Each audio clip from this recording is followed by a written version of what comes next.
beleza? Estamos aqui para mais um podcast, o podcast do Bodyboarder Bug Soul. Dessa vez com a lenda Fábio Aquino. Cara, muito obrigado aí pela presença. Obrigado a vocês aí, ótima iniciativa do podcast. É isso Bem aí. legal. Começar pelo começo. Como o bodyboard chegou até você? Bodyboard chegou até mim, acho que devido ao meu pai, cara, porque ele me levava direto para pegar onda com ele, de Jacaré, na verdade, né, que era o body surf. Eu comecei a pegar onda com ele em Copacabana, ali no meio de Copacabana, não era nem imaginava onde seria o posto 5 naquela época, mas era ali no meio de Copa, ali mais pro lado do Copacabana Palace. Ali foi a primeira sensação que eu tive de ver um tubo quebrando assim na minha cabeça de Jacaré com meu pai. Mas na beirinha, assim, uma coisa bem amadora. E dali partiu uma paixão pelo mar, na verdade, que nem sabia o que era bodyboard ali. Meu pai deu a minha primeira prancha, era um isopor, e aí a praia mudou. A gente ia sempre à praia ali na praia de Ipanema, no posto 10, ali no country. E conheci amigos até hoje daquele momento. E dali, cara, Ipanema virou meio que febre, né, do bodyboard na década de 80, ali, 84, 85. E aí no Natal de 85, de tanto eu encher a cabeça do meu pai, eu não queria parar de quebrar minhas pranchas de isopor. Eu queria ter aquela pranchinha que até então eu nem via muita match set, né, mas eu via aquelas mais as osses, né, que era a basicona, se eu não me engano era vermelha e branca, né, eu acho. Laranja e branca ou azul e branca? Acho que era laranja e branca, mas aí meu pai me deu uma Clark Phone, né, match set nacional, que ele comprou na Tijuca, que foi o lugar mais barato que ele achou. Isso foi Natal de 85. A partir daquele momento, cara, aquilo ali, eu acho que eu ganhei mais velocidade com a prancha, né, ficou tudo mais fácil, entre aspas, e não larguei mais até hoje. E do dia que você começou a surfar de bodyboard até chegar no primeiro campeonato, como é que foi essa transição? Você estava na praia, tinha a galera que falava, você leva jeito, vai ter um campeonato aí mês que vem. Como é que funcionou isso? Então, dessa galera de Ipanema ali do Jardim Botânico, eu fui nascido e criado ali, surgiu uma amizade muito boa com o Júlio Cavalheiro. E o Júlio, ele era amigo dos meus amigos de rua, e eu via no Júlio assim um cara que, caraca, o cara que mora em Copa, ali mais perto da praia do que eu, que já pegava onda de bodyboard há mais tempo do que eu, o Júlio já entendia mais de equipamento, e naquela época, cara, a gente competia até de bola de gude, né? Era tipo competição em tudo. Você queria ganhar do teu amigo, do time do teu amigo no futebol, então o Júlio já era um cara que também já andava nesse ambiente de competição do bodyboard, ali na antiga Amberge, né? E o Júlio que botou essa sementinha assim na galera toda, porque a gente já tinha os campeonatos, a galera começou a organizar campeonatos de surf do bairro e o Júlio entrou nessa missão assim de organizar do bodyboard, que tinha uma galera que pegava onda de bodyboard ali no Alto Leblon, no Alto Jardim Botânico, Associação né, de bodyboard do Alto Jardim Botânico, né? e aí ali, cara, eu acho que o Júlio que meio que me colocou nesse meio, vamos dizer, de campeonatos de bodyboard mesmo. Tu lembra se tu se deu bem no primeiro? No primeiro, se eu não me engano, eu fiquei em segundo nesse campeonato. O Júlio, logicamente, ganhou, se eu não me engano. Ou eu ganhei logo depois e o Júlio ficou em segundo. Foi uma coisa assim, cara. Mas eu sempre... Todo campeonato eu ia para as cabeças, assim, no começo, que eu me lembre, assim, eu sempre levava um troféuzinho para casa, entendeu? E aquilo foi... Eu fui me sentindo cada vez mais apaixonado por aquilo ali, né? Aquela coisa de competição, se dar bem, né? Pegar altas ondas com os amigos. A gente ia de carro, sempre tinha um dos amigos que tinha motorista, então a gente tinha essa facilidade, então era maneiro, porque era maior perrengue para mim pegar onda até então, né? Eu ia de ônibus, eu e Júlia a gente já foi muito de ônibus. A gente, inclusive, teve um mar épico que a gente surfou na Macumba, ali no canto esquerdo da Macumba, Macumbão, né, que eu acho que a galera chama. que tava um leste animal, cara, que entra de terral ali e um mar gigante. A gente pegou muita onda boa e a gente pegou, se eu não me engano, 3 ônibus, cara, pra chegar lá. Nos anos 80 era normal, né, cara? O mar subia, Macumbão. Macumbão. De olho fechado, né? Tu ia pro Macumbão, era certo de pegar clássico E lá. não tinha ninguém, né, na verdade. Não tinha ninguém. O Macumba ali não existia nada, não tinha um prédio ali, não tinha nada. Não tinha nada. Não tinha nada. E pro primeiro patrocínio? Já foi logo no início? Não, meu primeiro apoiador, vamos dizer assim, Isso. foi o meu tio-avô, na verdade, por parte do meu primo de segundo grau, né, vamos dizer assim, que é primo da minha mãe, que eles tinham, até hoje, na verdade, a Mudanças Gato Preto. Então foi o meu primeiro, assim, meu primeiro evento que eu competi, grande, Colado. que era o Bliss Competition, se eu não me engano, acho que foi o meu primeiro. Acho que antes do Bliss eu devo ter competido em algum campeonato da Berge. Mas assim, eu acho que não. Na verdade, eu acho que o meu primeiro grande campeonato foi o Bliss Competition da Prainha.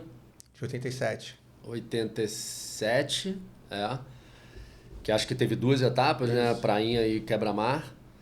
E quem me patrocinou ali foi o meu tio, porque era cara a inscrição, né? Era bem cara. E né, na etapa da Prainha eu consegui um outro patrocínio que era pranchas Pro Beach.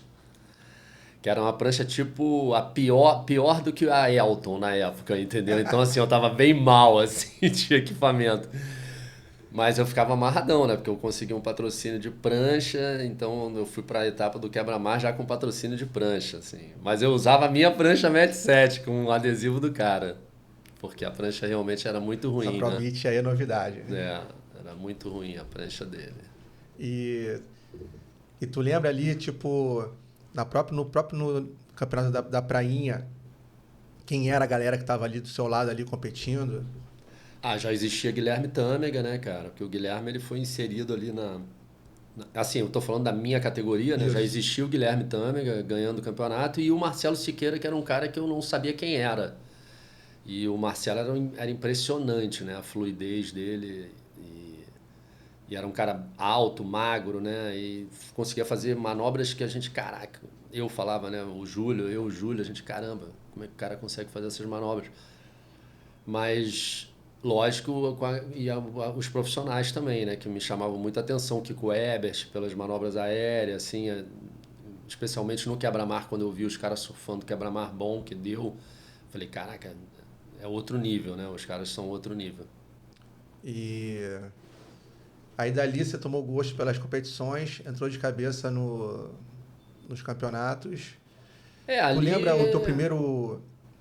Esse campeonato de 87 foi do verão, né? Verão. E logo depois você já começou a competir no ranking da Berge. 87 foi o meu primeiro ano competindo verdadeiramente no ranking da Berge.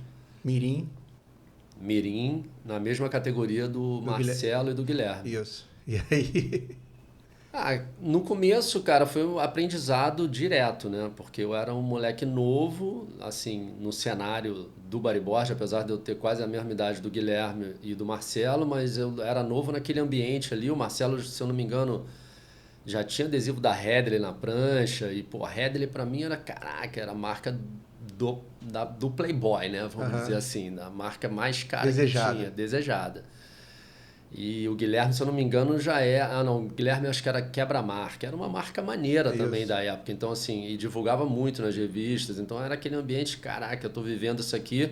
E, ao mesmo tempo, estudando, né? Eu tava indo primeiro ano de segundo grau, né? Que é o ensino médio hoje em dia. E eu vislumbrava, porque ali na categoria Mirim, né, você já ganhava prancha, pé de pato, então já era uma premiação que não era, tipo, os profissionais já ganhando dinheiro, né? Antes do profissional ainda tinha sênior, porque nessa época você não podia ser profissional antes dos 18 anos. Então aquilo ali tudo para mim era uma novidade que eu falava, caraca, tem vida, né, aqui nesse esporte, sabe? Eu posso, de repente, me dar bem e ganhar uma grana aqui, talvez. E aí tu... Indo mais pra frente, começaram as viagens, né? Tu lembra, assim, as tuas viagens aqui? Quando é que foi a sua primeira viagem para fora da cidade do Rio de Janeiro? Como assim? Minha primeira viagem foi fora do Rio de Janeiro foi Saquarema. Saquarema, né? É, E aí? Saquarema a minha primeira grande competição assim com mídia na praia, a galera filmando, e aí eu fui pra final No Red do de Red Lake Saquarema. Saquarema, e eu fui pra final com o Fernando Teles, que é meu amigo até hoje, russo, que o Teles, cara, pegava muito, não é que ele não pegue hoje em dia, que pega muita onda ainda, mas na época ele me impressionava muito, assim, ainda mais que ele era local já do arpoador. Eu sempre gostei de onda de linha, assim, de onda perfeita, e quando eu vi o russo pegando onda no arpoador, eu falava, caraca. Então o cara tava na final com o cara, tava na final com o Guilherme e com o Marcelo. Então, pô, cara, isso pra mim já foi uma vitória danada. Só que quando eu vi que a premiação de prancha e pé de pato ia só até o terceiro, eu falei, cara, alguém vai ficar em quarto, eu não. E eu fiquei em terceiro lugar, eu fiquei atrás do Guilherme e do Marcelo, o russo ficou em quarto, e eu falei, caramba, meu irmão, isso foi muito legal. E eu apareci na Fluir pela primeira vez no pódio, então ali, aquele evento, vamos dizer que foi a chavinha que me deu e falou, pô, cara, de repente eu posso ganhar do Marcelo e do Guilherme também. E tu lembra, assim, a logística para chegar até lá, pega ônibus, sai de Na casa, vai pra verdade, rodoviária, ou foi de não, na carro? verdade eu fui com meus pais, cara. Isso, meus pais, logo depois que eu ganhei a prancha do meu pai, que foi uma coisa que minha mãe sempre falou para não dê isso pro seu filho, que seu filho vai virar um vagabundo, maconheiro, que naquela época era isso, cheirador, maconheiro, né? Mau E elemento. tudo, mau elemento. Eles me apoiaram muito, assim, porque eu não deixei de estudar, eu acho que eu dei a segurança para eles, nunca repeti de ano, nunca fui um aluno exemplar, mas nunca fui um cara também que matava aula para surfar, por exemplo. Isso eu nunca fiz na minha vida. É uma coisa que eu ensino muito aos meus filhos, que tem a hora do lazer, que o meu trabalho até hoje em dia é um lazer, mas tem que ter aquele momento de estudo, até para você se posicionar em qualquer meio que você esteja. E isso foi importante para mim, assim, nessa questão da minha família me apoiar todos esses momentos. E eles me levaram, então não foi tão perrengue assim de chegar em Saquarema, não precisei pegar ônibus, inclusive. Caramba. E quando chegou lá na festa, tu encontrava a galera, legal que você veio aí, pô, como é que tá todo mundo aí? Os caras estão ali naquela casa, estão ali naquela pousada. Na verdade, não, cara. Na verdade, eu tinha os meus amigos, assim, a galera mais que eu conhecia, a galera muito do Leblon, assim. Naquela época tinha muito aquela guerra, né? A galera do Leblon contra a galera de Ipanema, mas eu frequentava as duas galeras, então eu tinha amigo dos dois lados. Quando a gente ia para esses eventos, eu ficava muito com eles, assim. Não ficava muito com a galera do métier, vamos dizer, né? Guilherme, Marcelo, Kung, essa galera. Essa galera é uma galera que, tipo, intocável ainda pra mim, entendeu? Então eu ficava muito ali naquele meu momento de, tipo, cara, eu tenho que furar esse bloqueio, assim. E moleque novo também, né? Eu tava vivendo aquilo, coisa de esporte pela primeira vez. Meu pai sempre foi um incentivador pra mim né, de pegar onda, mas meu pai nunca foi atleta, apesar dele lembrar dele ir para o futebol dele em todo momento ali de trabalho, ele tinha aquele momento com a galera dele do trabalho, mas não o esporte em si, tipo, treinar todo dia para tentar ganhar um campeonato, entendeu? Aí chega ali, final do Red 87, vira o ano 88, estreia do circuito brasileiro, estreia do Blitz International, e você chega na final do Blitz International com o Guilherme Tâmega. A final com o Guilherme Tâmega antecedeu o circuito brasileiro, né? O primeiro circuito brasileiro.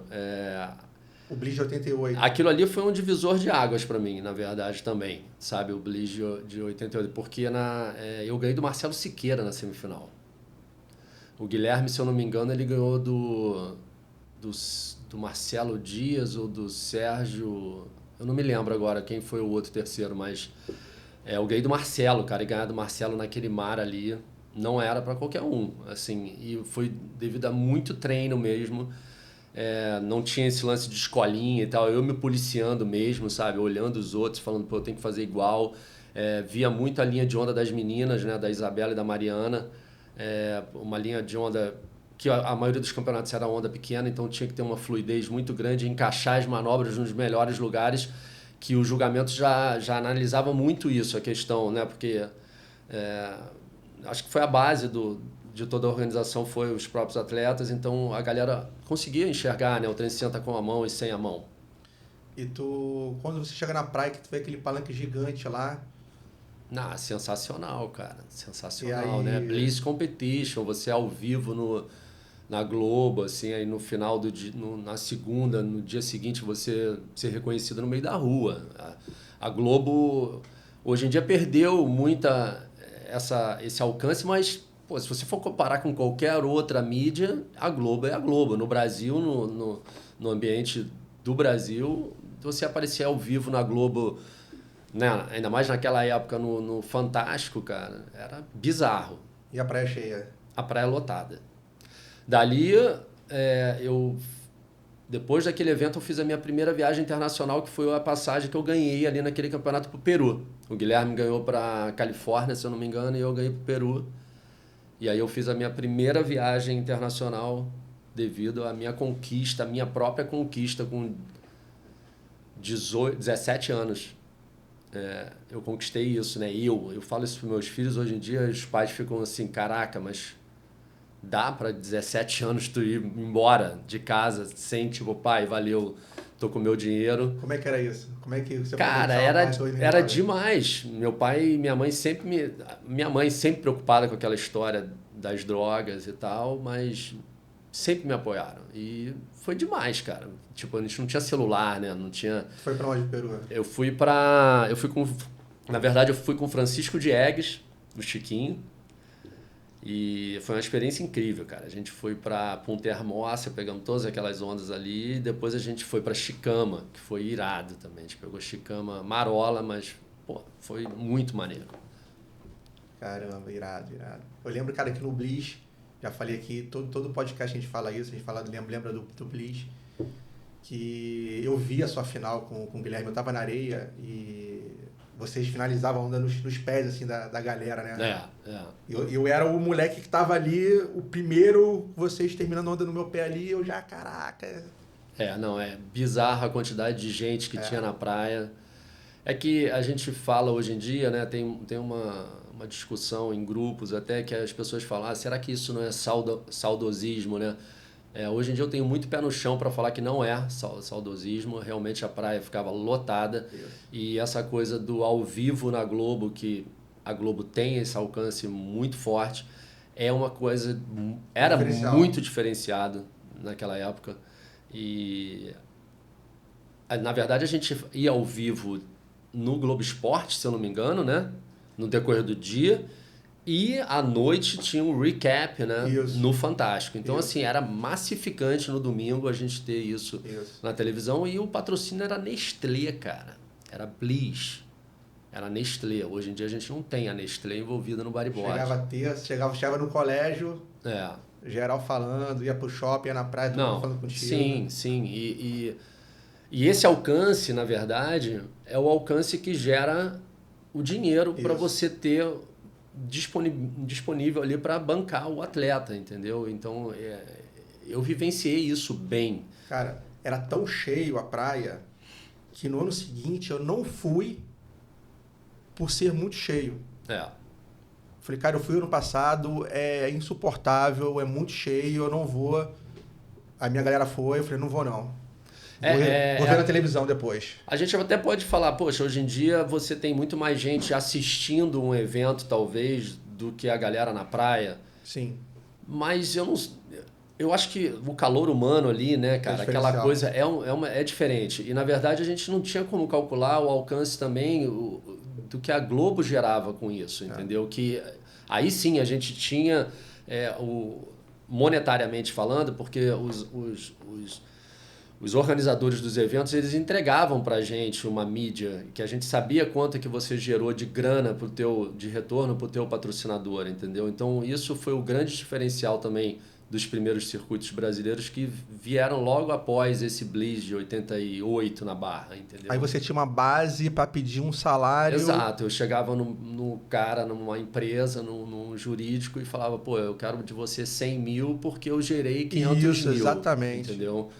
Então, eu lembro disso. Você tinha um argumento muito forte. Eu vi esses documentos. Eu tive acesso a esses documentos. E o circuito brasileiro de 88 veio logo em seguida desse evento, entendeu? E um circuito de 3 etapas só, mas com 3 etapas muito bem sólidas e o evento era realmente grande, cara. A gente tinha antecedendo o evento, você tinha conversas com a mídia, né? Você tinha aquela exposição toda do evento, tinha aquele começo, meio e fim, né? E o fim era o ao vivo da Globo, 3 vezes no ano, entendeu? E era aquele evento gigante. E eles concentravam bem, assim, não eram espalhados, tipo, a primeira etapa em janeiro, a outra em julho, a outra em dezembro. Eles tiravam, tipo, se eu não me engano, era segundo semestre, e 3 etapas e pum, campeão brasileiro. Foi muito legal, o 88. E como é que era chegar nos eventos? Porque o Rio de Janeiro era a meca do bodyboard. Sim. Vocês eram as pessoas que levavam a informação para fora. Você chegava nesses eventos aí, vocês eram muito solicitados, ou tinha muito fã, autógrafo? Sim. Deixa eu ver seu material. Como é que funcionava isso? Com certeza, aquela coisa do autógrafo sempre teve, né? A gente sempre foi muito bem recebido, o movimento estava se expandindo, né? Era uma febre, né? Na década de 80, então todo mundo sabia o que era bodyboard e a praia ficava cheia, cara. Assim, o primeiro circuito foi Rio de Janeiro, São Paulo, Guarujá ali e Joaquina. Praia da Joaquina não, Praia Mole. Praia Mole. Então, assim, já foi um diferencial, né? Porque todos os campeonatos de surf geralmente eram na Joaquina. Não, o bodyboard já vai ser Praia Mole. Já pegou o melhor hotel da Praia Mole. Então, o negócio era, caramba, os caras estão chegando, entendeu? E a gente tinha patrocínios importantes na época também. Fora da caixinha, né? Fora do bodyboard. Isso.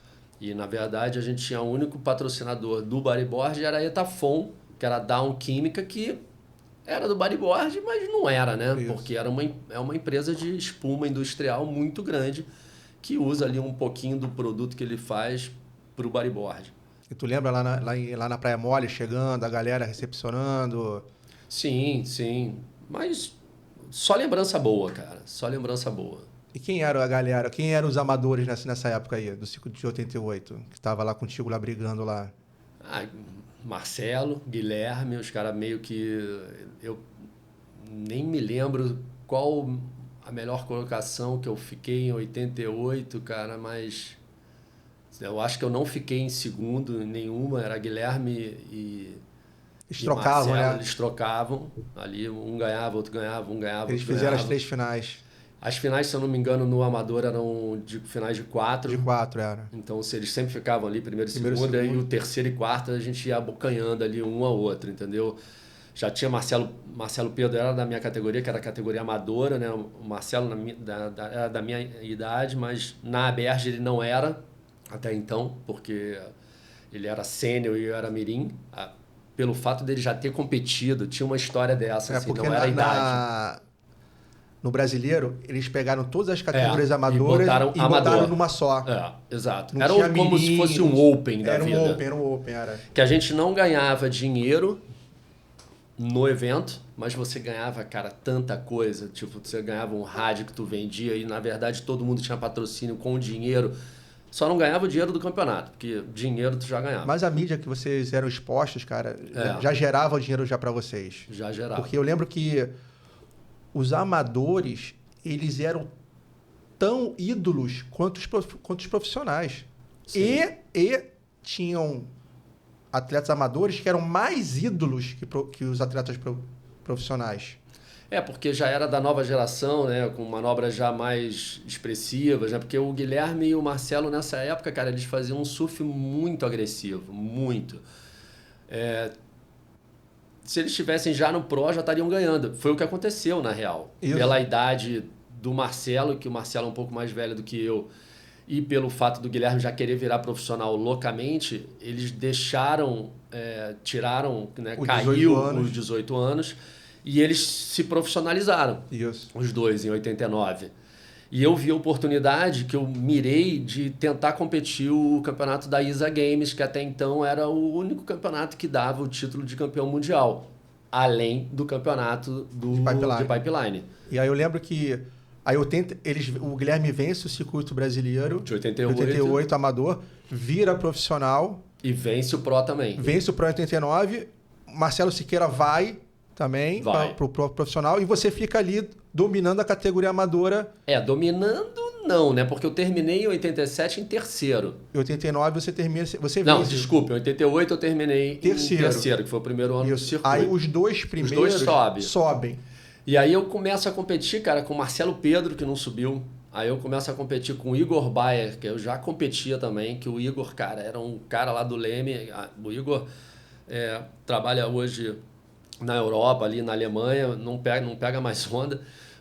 Sempre, às vezes, eu pilho ele, inclusive, mas ele, cara, pegava muita onda. E a maioria das pessoas nem sabem quem é Igor Bayer. Mas ele era um cara que fazia coisas lá na década de 80 que muita gente hoje em dia não iria fazer. Local do Leme. Local do Leme, caía no Leme gigante, pegava cada tubaço, até hoje rolo, a galera fala dele lá no Leme. Lá. Surfa muito. E o meu maior adversário naquele ano ali foi o Igor. O Igor foi o meu maior adversário, cara. Tanto que na etapa de Floripa, a gente estava vindo tipo unha e carne para ver quem ia vir pro Rio já líder. Foi nessa etapa que tu cortou a mão e competiu de luva? De luva cirúrgica? Isso foi 88. Como é que foi isso aí? Isso daí foi bem lembrado. Eu estava em casa. Eu achei que eu não tivesse ficado em segundo, eu fiquei em segundo nesse. Os caras voltaram, Marcelo Pedro, Xande, voltaram. Aí os caras, meu irmão, Fábio Aquino, tem que ver ele aí. Pô, super profissional. Botou uma luva cortou a mão, botou uma luva cirúrgica e competiu. Isso foi 88. 88. Como é que foi isso aí? E aí eu fiquei em segundo nesse evento, cara. Eu quase ganhei do Guilherme. O Marcelo ficou em terceiro. O Gerry ficou em terceiro e o Marcelo ficou em quarto, se eu não me engano. Gerry Soares ficou em terceiro. Tu se acidentou? Como é que tu arrumou esse esporte? Eu estava no carro com o Guto de Oliveira. O Guto, na época, ele era o manager da equipe da Bug Board. A Bug Board foi um patrocinador que eu tinha de prancha, que as pranchas eram feitas em São Paulo. E quem era o CEO da Bug Board na época, né, o gerente, era o Rico de Souza. E a gente estava indo, cara, pegar alguém da Bug Board do time, assim, era algum paulista, não me lembro quem exatamente, no aeroporto, e eu fui com o Guto de carona, cara. E o Guto, numa curva ali na lagoa, ele derrapou e a gente caiu dentro da lagoa, cara, de carro. A gente capotou dentro da lagoa. E aí eu saí do carro todo sangrando no joelho e na mão, tive que tomar ponto, e aí o cara falou, cara, tu tem que ficar fora d'água uma semana com esses pontos. E eu falei, é impossível, amanhã eu tenho bateria. Eu botei uma luva cirúrgica, silver tape, e, meu irmão, competi o campeonato. Fui até a final, quase ganhei. Vice-campeão. Irado. Foi irado. Aí esse ano eu terminei em terceiro, aí os caras subiram. Só que aí veio essa batalha aí homérica com o Igor, cara. E aí o Igor, nessa etapa de Floripa, ele teve um acidente de carro um dia antes, que ele não conseguiu, ele quebrou a perna, quebrou a tíbia, foi um acidente horrível para ele. Ele não conseguiu competir no dia seguinte à semifinal dele. A gente estava junto na semifinal, era eu, ele, a bateria estava difícil. E eu passei para a final, o Igor não chegou na bateria depois, que é que a gente descobriu que o Igor tinha batido de carro nesse dia, no dia anterior. O Igor já tinha carteira na época. Isso foi em 89. E aí eu vim pro Rio meio que já campeão, não campeão brasileiro, porque tinha o Marcelo também. Eu tinha que fazer pelo menos uma semifinal. E aí eu fiz a semifinal. O Marcelo, se eu não me engano, foi até o Marcelo Pedro. Ele ganhou até essa etapa, a última etapa de 89, amadora. Se eu não me engano, foi ele que ganhou. Aí, em 89... Eu fui campeão brasileiro. Campeão brasileiro, e você vai para o ISA Games na Costa Rica. Eu vou para a ISA Games... O Pan-Americano, ISA Games na Costa Rica. Não. Na verdade, o ISA Games na Costa Rica, que foi o Pan-Americano, foi no meio do ano, no meio de 89. Então, já que o Guilherme era profissional e na época ele não poderia competir, porque os profissionais não eram autorizados a competir no ISA, por causa daquela questão do amador, ele já pensar em colocar os esportes nas Olimpíadas, o Guilherme não podia, porque o Guilherme era o atual campeão amador. Né? Ele que deveria ir. Só que como eu era o atual líder do ranking da categoria e eu era o terceiro cara, eu era o único cara do ranking de 88 que ainda estava amador, os caras me chamaram. A Associação Brasileira de Surf na época, né? E aí eu fui convidado como representante do bodyboard para Costa Rica, para o campeonato do Pan-Americano, que aí, cara, foi também mais um incentivozinho, né? Eu fui campeão pan-americano. E meu pai achou isso o máximo, eu também, né? E eu já estava, nessa época, sendo patrocinado pela FIDE. A FIDE tinha me roubado, entre aspas, me tirado da Company Cyclone, que era o meu patrocinador anterior, que é a equipe da Company Cyclone.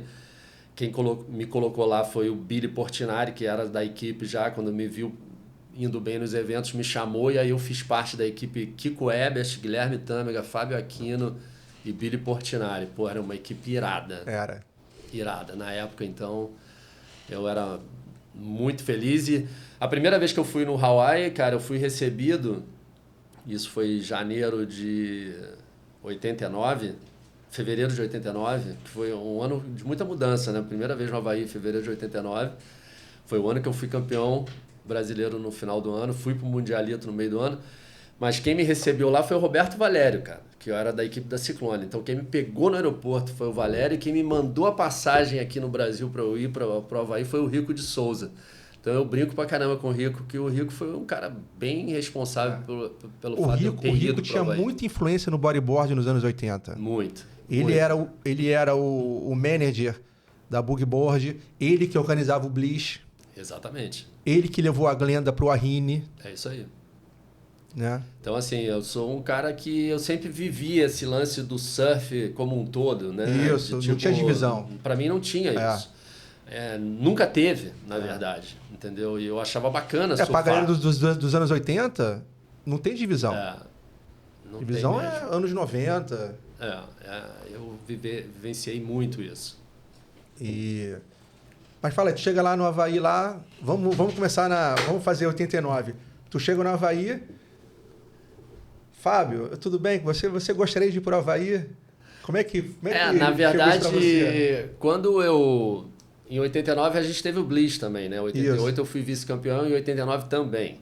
Isso. E quem ganhou foi o Kainoa Magui, o havaiano. Todo mundo falando na praia que eu que tinha que ter ganho e tal. Aí começou aquela história, né? Mais uma história daquelas coisas de julgamento. Tu sabe que tá rolando a filmagem essa semana nos grupos de WhatsApp? Os debates? Já me falaram, mas eu prefiro não comentar esses assuntos, cara. Porque eu sou tão feliz de estar vivendo tudo isso até hoje, sabe? Numa transição tremenda. Eu me reinventei tanto, cara. Já vivenciei tanta coisa no esporte que hoje em dia eu só faço o que eu quero e o que eu acho que vai ajudar o meu esporte. Então, eu prefiro deixar quieto, mas aquele momento ali foi um momento frustrante para mim. Você chega de novo, Bliss, Janeiro, Praia da Barra, lotada. Outro palanque gigante, maior ainda. E eu na final. Mais cheia a praia, mais gringo competindo. E eu numa final com dois amigaços meus, cara, da época, os dois Marcelos, o Dias e o Pedro da Barra, o Dias do Leblon, eu, um garoto ainda da Zona Sul ali, com dois amigões meus, contra um havaiano, e a gente falou, cara, é um de nós três que vai ganhar. E eu falei, cara, é a minha chance agora de tudo ao vivo, né, novamente, tudo igual do ano passado. Eu falei, cara, esse eu vou ganhar. Mas eu não ganhei, fiquei em segundo, mas foi bom. Porque o Rico viu todo o meu esforço, ele me presenteou com a passagem pro Havaí, entendeu? E isso foi do caramba para mim, foi uma mudança. Meu sonho era ir pro Havaí e a minha família não tinha condições de me levar pro Havaí. Você já sabia que você ia ganhar a passagem ou soube depois? Não, eu soube depois, porque na verdade a minha passagem, se eu não me engano, de segunda, eu era pro Peru novamente, alguma coisa assim. Era para algum lugar que ganhou. Como foi um havaiano que ganhou, deveriam ter pego a passagem do campeão e dado para pra você, porque ele já ia voltar pro Havaí, né? Enfim, mas, cara, deu tudo certo, entendeu? E o Kainoa é um brother que eu tenho meu até hoje. A gente já teve altos momentos no circuito mundial Eu tô juntos. ligado que a galera assim, fala muito bem o dele. Kainoa é meu brother, assim, espírito aloha total. Então, nada acontece por acaso. E aí você chega no Hawaii. Chego no Hawaii e mudou, né, cara? Aí eu falei, um moleque de 17 anos no Hawaii é demais, cara. Vai pra casa da equipe Company ou vai pra uma casa com um monte de maluco? Na verdade, aí eu fui... Existia uma casa da equipe Company? Existia a casa da equipe, não existia a casa da equipe. Olha como é que é muito louco isso que você me perguntou agora. Existia essa casa da equipe Company na época ali, era na casa do Heitor Fernandes. Era só surfista, eu tinha vários amigos ali dentro, que eu tenho um agora que é muito responsável por que está acontecendo na minha vida hoje, que é o Duda Tedesco, junto com o Rogerinho, junto com o Duca, que é o Duca que até hoje está aí no meio do surf, da aula, o surf didático, né?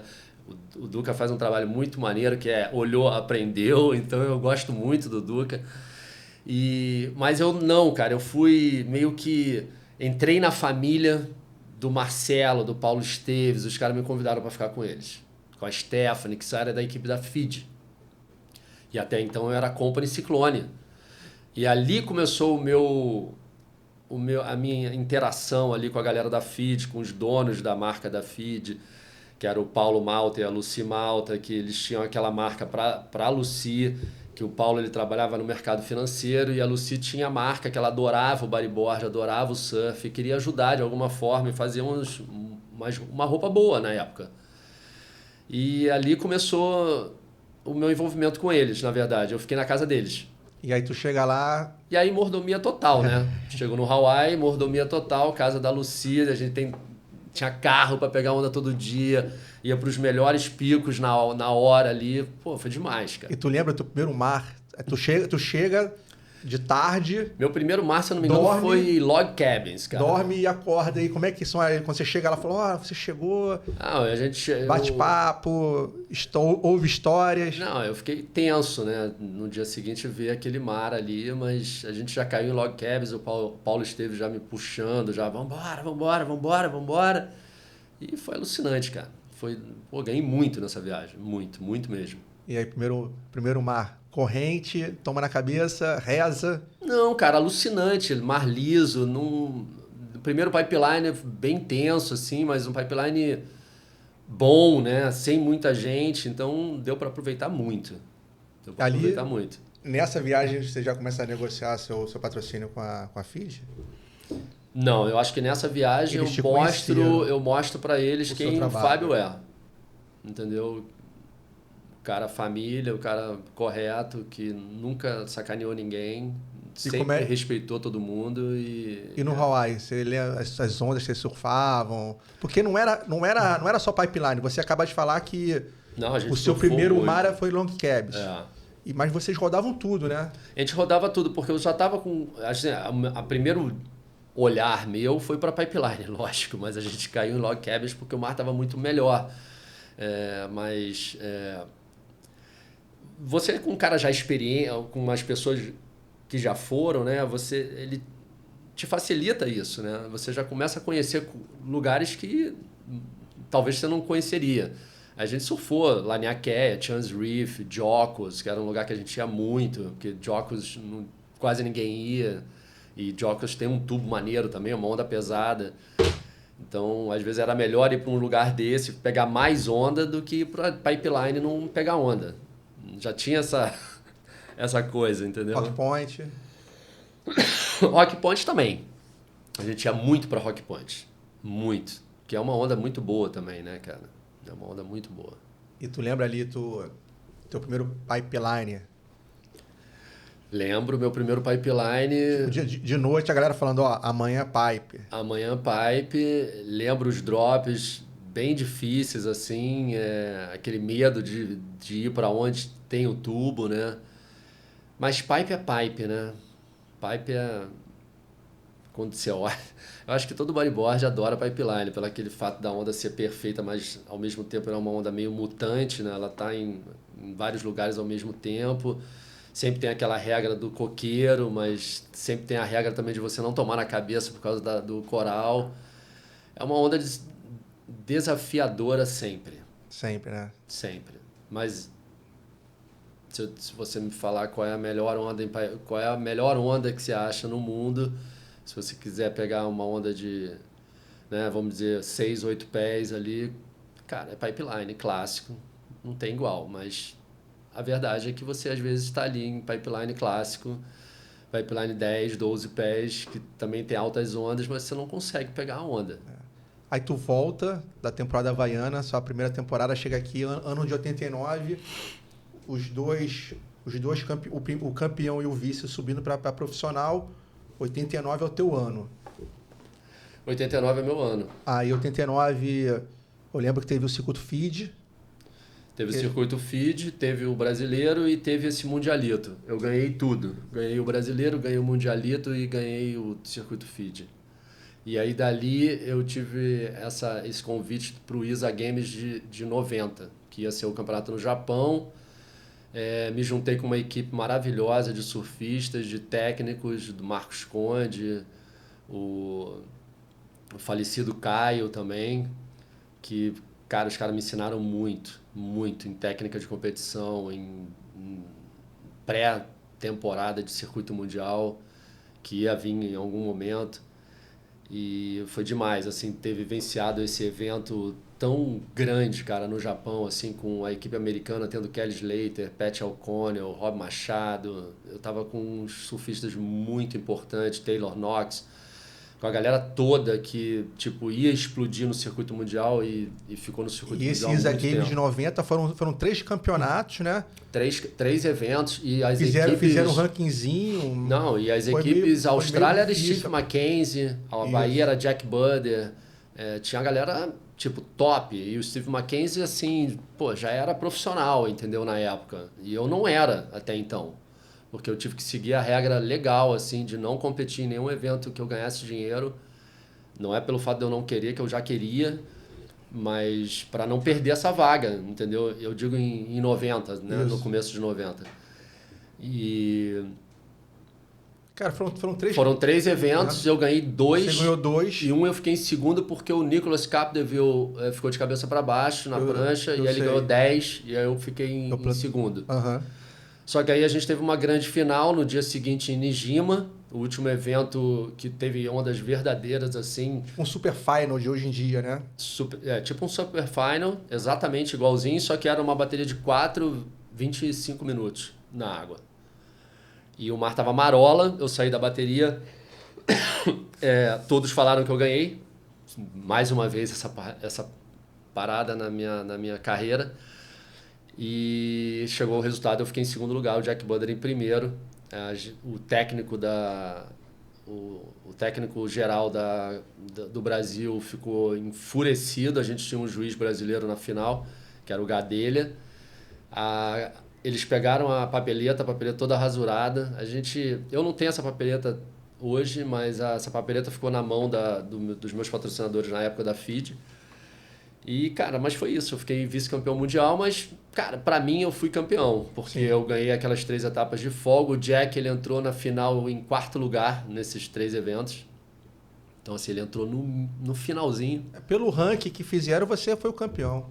E o Mackenzie em segundo. E o Mackenzie ficou em 4º nessa final, se eu não me engano. Ou terceiro ou 4º, não me lembro. E o Nicholas Capdeville estava nessa final também. Então, fomos nós 4. Mas foi demais, cara. Dali eu fui para Bali, né? Para Indonésia. Pela segunda vez. Em 89 eu tinha ido para Bali também. Em 89 a minha primeira participação num campeonato assim a nível mundial, que aí eu consegui ganhar dinheiro, que eu estava fora do Brasil, foi na Austrália, que eu fiz a final Consolation. A gente esqueceu de falar isso. Em 89 eu fiz esse evento 89 também. O circuito brasileiro já consolidado, já com 5 etapas. E a gente teve esse evento em Manly Beach que serviu março. De base, o circuito brasileiro de base, de treino. O circuito FIDE também foi muito forte. isso te dava um respaldo para você encarar o cenário internacional. Sim, total. Né? Total. Tanto que quando fizeram o circuito mundial, né, que você estava lá, o pessoal falava que o circuito brasileiro era mais difícil que o circuito mundial. Né? Cara, eu discordo, tá? Porque tem várias variantes nesse negócio aí.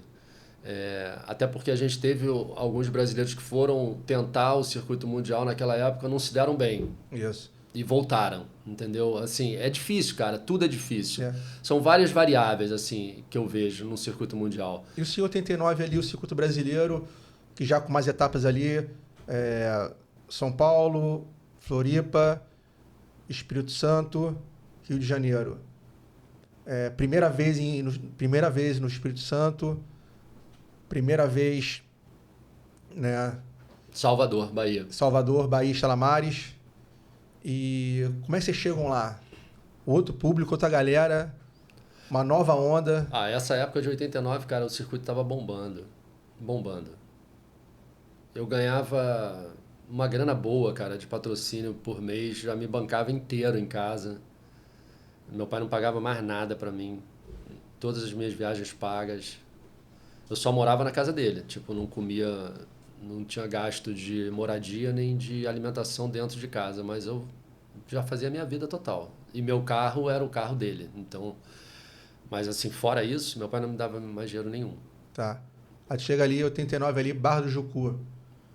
Outra galera... Bombando, autógrafo, foto, cheio de gente mídia. Pegando onda, a galera também crescendo ali no Espírito Santo. Fábio de Franco fez final. Muita gente pegando onda de bodyboard, assim, incrível. E Salvador? Mesma coisa. Porque até Salvador eu tive a participação no FICO como amador, nesse mesmo ano, no começo do ano, e aí depois a gente retorna a Salvador para o circuito brasileiro. Gigante já, muita gente pegando onda, altas ondas, né? Porque Estela Maris ali ao redor tem vários picos. Se você ver as imagens do Uri Valadão lá no Instagram dele, da escola dele, é muita onda, cara. É uma onda boa ali pro bodyboard, água quente, né? Divertido. Bombando. É nesse campeonato que você conhece o Francisco Rosa, de Salvador? Francisco Rosa, ele já competia em 88, se eu não me engano. Já tinha ido algumas etapas, eu acho, se eu não me engano, na etapa de... Porque em 89, se eu não estou enganado, cara, o Rosa já vai à Austrália também, ou não? Não, acho que 91 que ele vai à Austrália. Mas sim, o Rosa já era... A gente já sabia quem era. Já sabia. Tanto que tinha batalhas muito acirradas com o Xandinho na época. O Xandinho era um cara, né, muito extrovertido, né? Tipo, vamos ganhar. Então, para ele mesmo e para todos os cariocas, assim. E como é que tu ouvia, assim, vamos para a Austrália? Porra, um sonho. Vou para a terra do canguru. Entendeu? Assim, para eu ter ido para a Austrália em 89... Como é que você começa a agitar as coisas, a passaporte? Tive que pedir ao Cláudio Marques para pedir para minha mãe ir com ele, entendeu? Cara, eu sempre fui um cara agilizado, assim. Isso é uma coisa também do circuito mundial, entendeu? Que você tem que ser agilizado. Hoje em dia é tudo mais fácil, mas na época era bem mais difícil você agilizar teu passaporte, teu visto para a Austrália, manda a documentação para Brasília, entendeu? Pelo correio, não tinha essa coisa... internet, né? Hoje em dia você tira o visto australiano pela internet. Hoje em dia vários vistos caíram. Ficou bem mais fácil, assim. Mas foi incrível, cara. Aquilo ali foi só aprendizado, cara. Aprendizado de vida mesmo. Foi nesse dia 89 que o Cláudio vence, que você tá lá na Austrália com ele? Não, Cláudio vence em 88. Aí, por esse fato do Cláudio ter vencido 88, e acho, se eu não me engano, foi só Cláudio e Hugo para esse campeonato de 88 na Austrália. Eles voltam, botam pilha, falam... e na verdade esse de 88 que o Cláudio vence, ele vence ali em Shark Island. Na verdade não é Shark Island, porque é Cronulla Point, mas isso. Quem já foi ali, Cronulla Point é Shark Island. Na verdade, Shark Island é uma bancada ali à frente de Cronulla Point, que era uma bancada que até então poucas pessoas se aventuravam ali. Aí o campeonato foi em Cronulla Point embaixo, o Cláudio vence o campeonato ali no meio, cara, do métier do bodyboard australiano. Porque que é a meca do bodyboard australiano. É o começo de todos os slabs, de toda aquela história da Austrália, dela ser o que ela... Desculpa, ser o que ela é hoje, entendeu?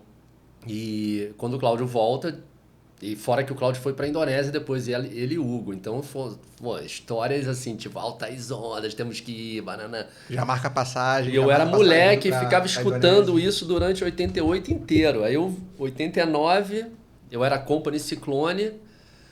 Cara, o Valério me bancou pra ir pra Austrália. Eu fui bancado pra Austrália. Em 89 eu era amador. Não era nem campeão brasileiro. Não era nem campeão de nada. Quer dizer, eu já tinha vencido eventos, mas não fui campeão carioca nem brasileiro. Mas eu já estava com um patrocínio assim, que me levava para a Austrália. Aí chega lá. Fiz final Consolation. Fui o terceiro melhor brasileiro na competição. O Cláudio ficou em segundo, se eu não me engano. Segundo, perdeu pro Mike. Que acho que o Mike foi o campeão, pegou muita onda, o Mike surfou muito bem, o Cláudio também. Kiko Ebert ganhou a final, ficou em segundo na final Consolação, se eu não me engano. Ou ganhou? Não, acho que ele ficou em segundo. Ficou em sexto ou quinto. Não, sexto. Que aí quinto foi o Steve Mackenzie. O Matt Riley em sétimo e eu em oitavo. Ganhei dinheiro, ganhei troféu. Tenho o troféu até hoje. Maneiro. E ali tu já começa... foi meu primeiro campeonato internacional, né? Aí você já começa... Assim, fora o Bliss. Aí você começa a pensar numa carreira internacional, né? Tipo, eu acho que pode dar certo. Porque aí eu tinha pisado no mesmo ano, né? No Hawaii, Austrália, e tava indo pra Indonésia. Eu falei, caraca, cara, porra, que irada. 89 eu já tinha feito Hawaii. E tu surfa as outras ondas ali, em Cronulla, tu vai em Shark Island, tu dá uma remada até o outside? Não saio de Manly Beach, cara. Era tudo muito difícil. A Austrália, então, era muito difícil. Porque a única equipe que tinha carro alugado era a equipe da Morey Bug. Eu não era da equipe da Morey, da equipe dos brasileiros, né? A nossa casa era eu, Paulo Esteves, Marcelo Siqueira...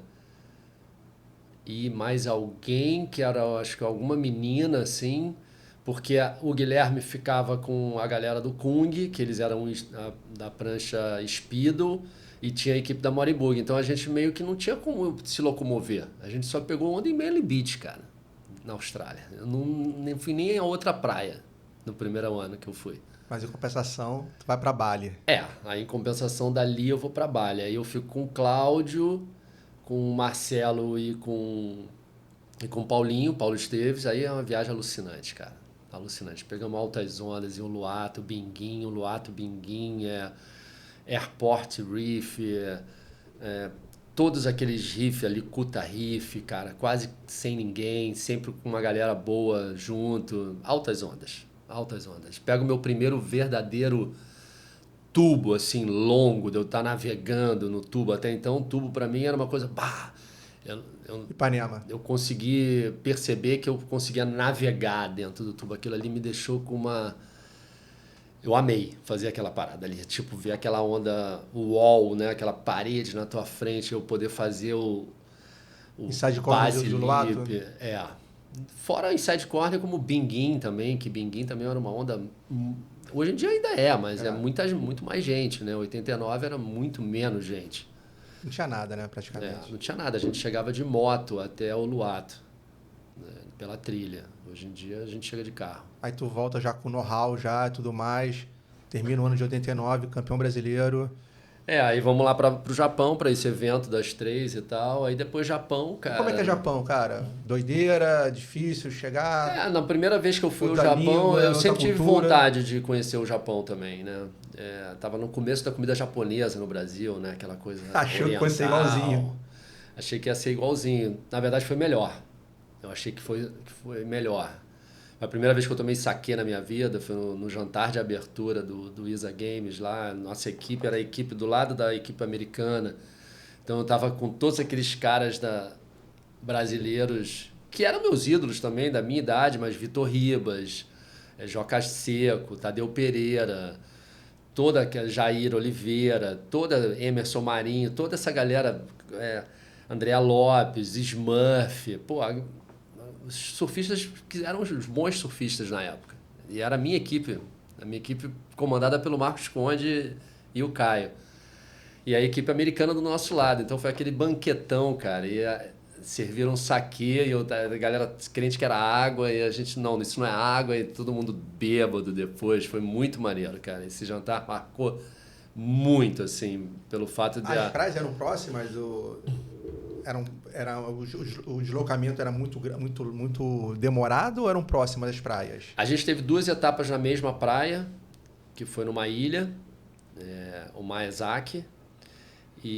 Miyazaki, na verdade, e depois a gente foi para Nijima, que é uma ilha afastada ali da Baía de Tóquio. A gente pegou um navio, foi demais, cara. A infraestrutura toda do evento, tudo organizado, tinha ônibus pra gente toda hora. Tipo, acho que eu não vi nenhum outro evento igual a esse. Frio ou calor? A gente estava no verão, então... Calorzinho, nem muito frio. Assim, tava com começo de verão, então tava tranquila a temperatura. Água fria. Água fria, né? Água fria. Sempre fria. Sempre fria. Extremamente fria, né? Sempre fria. Long John direto, no mínimo um short John.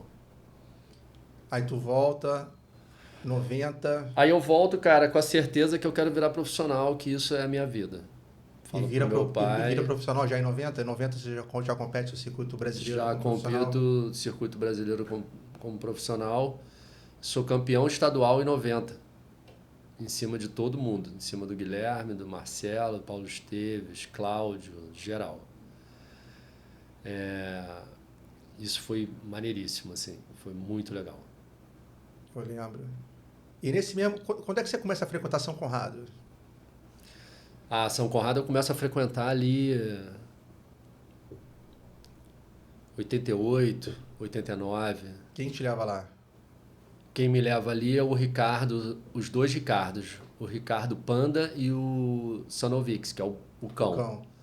Eles é que começam a me introduzir em São Conrado. A gente tinha a tia do Panda que levava a gente para a praia. Como eu falei...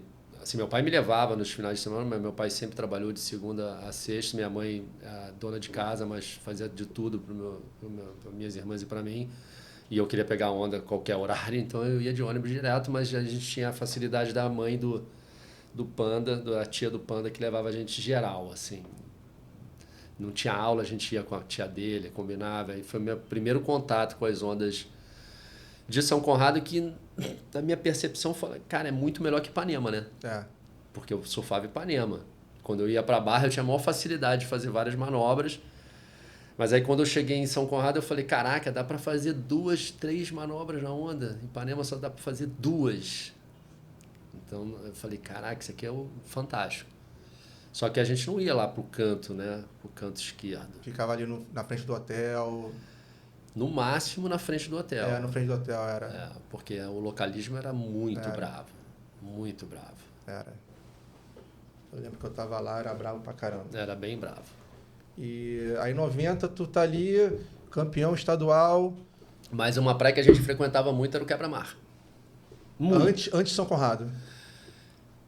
Durante São Conrado. Durante São Conrado. Mas você ia mais para o Quebra-Mar. Eu ia muito pro Quebra-Mar. Pelo fato do Quebra-Mar dar altas ondas nessa época. Dá onda até hoje, mas o Marcelo Siqueira morava ali, tinha o Zulu, que também treinava a Stephanie. A Stephanie pegava onda toda hora ali, era a equipe Headley, né? E a Mariana Nogueira namorava o Léo Chinês e o Brasa namorava a Isabela. E eu andava com essa galera. E eu era bem-vindo pelo fato de eu ser um cara muito educado, sempre ia sozinho, não levava nunca a galera. E o Júlio já surfava ali também, há muitos anos, o Júlio Cavalheiro. Porque ele também tinha amigos ali e tal, e já pegava onda ali. Então, assim, eu tinha o Júlio, que era meu amigo. Eu tinha as Nogueira, tinha o Marcelo Siqueira, que morava ali, estava toda hora ali. Era demais ver aquela galera surfando e altas ondas. Aí eu aprendi muito indo ali. Mas São Conrado é aquela coisa, né? Tiro, porrada e bomba, né? Onda mais curta, então... ia Quando ia a São Conrado era tipo uma missão, assim, era missão, era bem legal. E teu primeiro campeonato mundial, Pipeline, 90, 91, tu lembra? Foi 90, se eu não me engano. Essa temporada de 90 para 91, porque você vai... Foi 90 porque naquela época eram convidados. Eram convidados. E o pai da Glenda era um cara muito influente na Moreburg ali, ele sempre, né, apoiou a Glenda em tudo, era como se fosse um manager da Glenda, e falava inglês muito bem, e era um cara que agregava, né, chegava nos lugares, começou a conhecer todo mundo. Ele colocou o meu nome no peer pool, né, que se chamava da revista Bodyboarding, que como eu fui campeão do Pan-Americano, fui campeão do brasileiro, ele falou, pô, galera, vocês têm que olhar esse moleque aqui. Eu lembro, cara. Eu lembro do teu nome lá no peer pool. Aí meu nome foi pro peer pool e a Mori me convidou, pelo fato de eu ser campeão brasileiro. Teve uma galera votando em você. É. E aí a Mori te olhou. A Mori prestou atenção. Como eu era um cara muito bem relacionado sempre, cara, o pai da Glenda gostava de mim também. Ele falou, cara, vou botar o nome do Fábio lá, e os caras aprovaram, me chamaram. E eu participei do campeonato. Foi demais. Pô, peguei altas ondas. Fui bem até no evento. Parei nas oitavas. Passou pelas triagens? Parei nas quartas, na verdade. Passei pelas triagens. Foi aquele mar gigante? Um mar grande? O mar tava grande. Ganhei do Xandinho. Primeira bateria em Pipeline eu ganhei do Xandinho. Pô, ganhar do Xandinho naquela época era animal. Ainda mais em Pipeline, né? Eu ainda era amador naquela época. Só podia competir campeonato profissional fora do Brasil. Do Brasil até então. E... Pô, foi uma experiência inesquecível, cara. Mas eu achei que eu poderia ter ido um pouquinho mais. E teve bateria controversa também ali, que a gente perdeu. Se eu não me engano, foi nesse evento... Ah, não. Teve um outro evento que eu e o Renato Camp perdemos pro Ben Siverson e Keith Sasaki, que o Renato até hoje fala, a gente tinha que ter passado aquela bateria. Mas era muito difícil, cara. Você tinha que fazer uma performance muito boa. Não podia empatar. Não podia dar chance ali. Os juízes eram americanos, né? Era difícil, era bem difícil. E quando tu voltava pro Brasil, tu trazia as novidades, é o cara que participou do Mundial, a galera te olhava com outros olhos, né? Nessa época o bodyboard, cara, era um esporte em evidência, né? A gente teve o circuito brasileiro 89, 88, 89 e 90 também foi um circuito muito sólido. 91 é que começou o circuito a dar uma capengada, mas mesmo assim era demais. Isso. E aí comecei a me manter nisso. Era circuito brasileiro e ir pro Havaí no final do ano. Circuito brasileiro e ir pro final do ano pro Havaí. E, logicamente, competindo também os eventos do circuito carioca, do estadual, que era um circuito muito forte. Às vezes indo para uma etapa no Espírito Santo. Comecei nessa aí circuito até... capixaba, né? Fiquei fazendo isso 90, 91, 92. Aí, em 93, a gente começou a almejar aí um circuito mundial. O Xandinho muito atuante no cenário internacional. E tem que fazer o mundial, tem que fazer um circuito mundial. Aí a gente vai fazer. Primeira etapa na Austrália. Nessa época eu e Marcelo Pedro, a gente era da equipe FID. Aí a gente vai para a Austrália do Brasil para a primeira etapa do circuito mundial. Vai começar o circuito em 93. E a gente chega no Hawaii, o campeonato é cancelado na Austrália, o Xandinho já na Austrália. Tu lembra por que foi cancelado? O campeonato teve, mas não foi válido para uma etapa de circuito mundial, né? É uma coisa assim? Foi mais ou menos isso. Parece que não tinha dinheiro envolvido, o Xandinho bateu o pé. É porque o campeonato é esse campeonato de Cronulla. Na verdade, desse ano... Porque o campeonato voltou para Manly. Na verdade, em 91... A gente teve um evento na Austrália também que foi para Maroubra. E aí saiu desse cenário Manly e foi para Maroubra. Em 89 é que a gente teve 2 eventos na Austrália. Que aí teve um em Manly e um outro que eram os campeonatos nacionais, que começaram os gringos irem, e o campeonato foi ficando grande, e virou internacional e tentaram dar uma chancela de um campeonato de circuito mundial, né? Que era a união de Austrália, Brasil e Portugal. Exatamente. Exatamente. Já era um evento que existiam, mas vamos unir, vamos juntar um grupo que vá nesses 3 eventos. Na verdade, e a gente dá um circuito essa mundial. época aí, cara, de 92, 91, 92, era basicamente os brasileiros indo para a Austrália. Exatamente. Brasileiro e havaiano. Isso. Nem tinha californiano muito, era mais os havaianos e os brasileiros. Os havaianos ali, o Mike, o Ben, Kainoa. Isso. Mais um ou outro ali. Mas basicamente eram eles 3 e os brasileiros. E eles não vão para a Austrália, e aí eu acho que o campeonato não fica válido como etapa do circuito mundial. Eu acho que o Mike vai. De repente não tinha... Mas por algum motivo de grana e de associação, assim, o Xandinho não deixa a parada rolar e fala pra gente não ir. E a gente não vai. A gente fica no Havaí, abril no Havaí, eu e Marcelo, 93. Pegamos altas ondinhas, tava maneiro pra caramba, não tinha ninguém. Aqui, clássico. E aí a gente volta pro Brasil.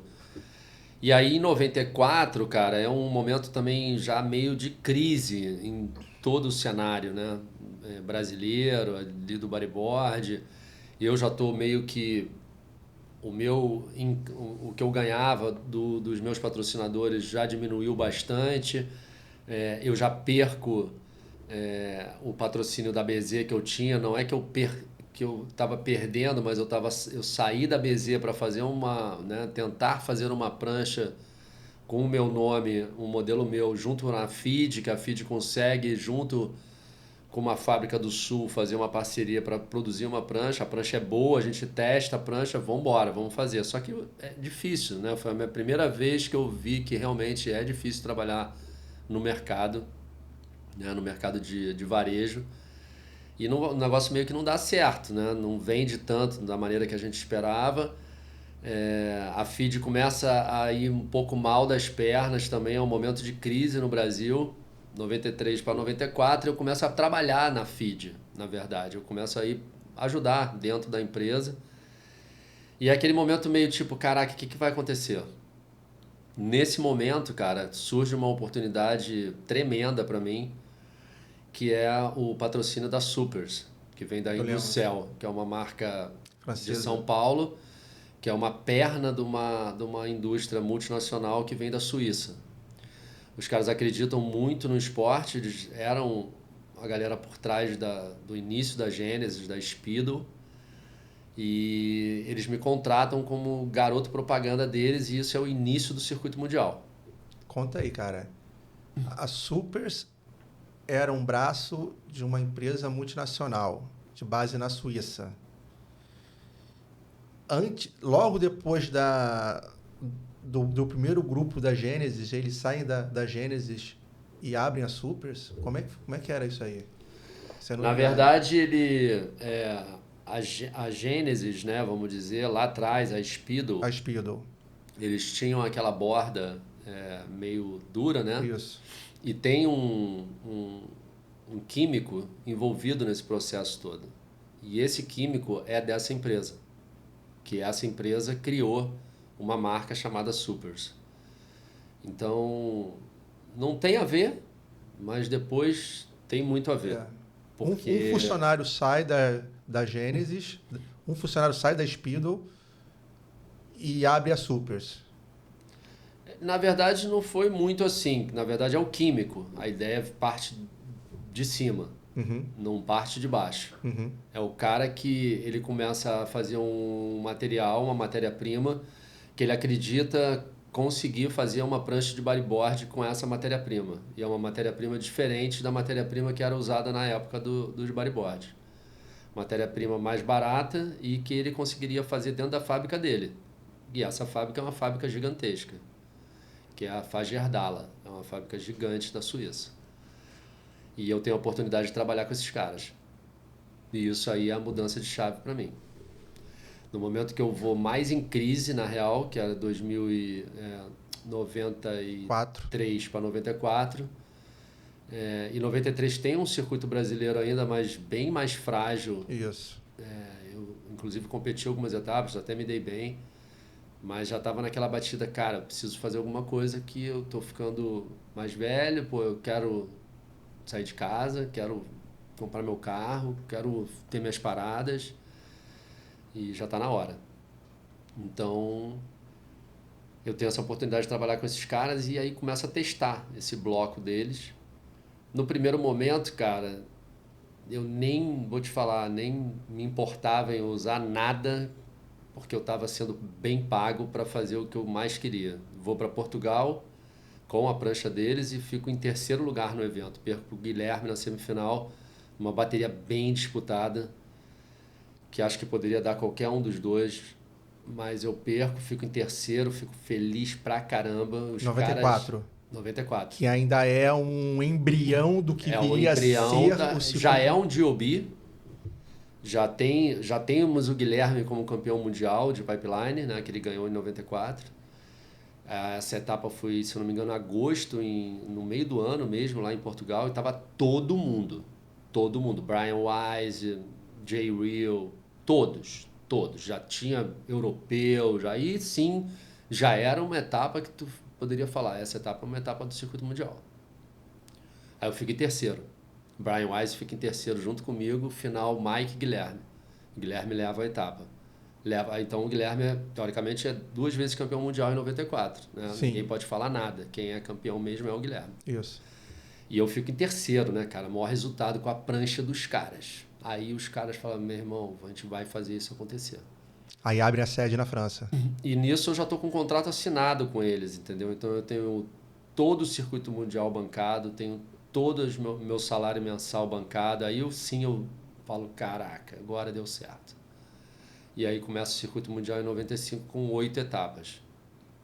E por enquanto, só patrocínio de prancha. Aí, na verdade, só patrocínio de prancha, mas aí eu tinha o apoio da Bad Boy na época. Os caras me davam uma graninha e me davam muita roupa. Era uma marca que eu não me associava muito ao nome, mas era um cara muito bacana e me ajudou muito. Eu lembro. Sabe o que eu lembro?